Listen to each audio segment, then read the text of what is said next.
ఒంటరితనం పలకరిస్తోంది నన్ను.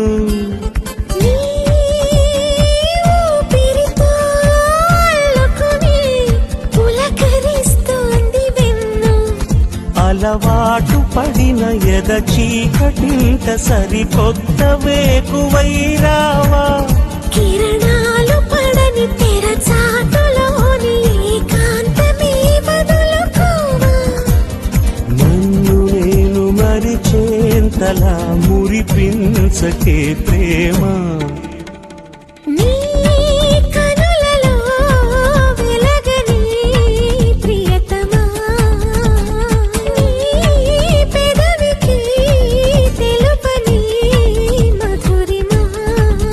సరళాల చిలిపితనమా చిరునవ్వులోని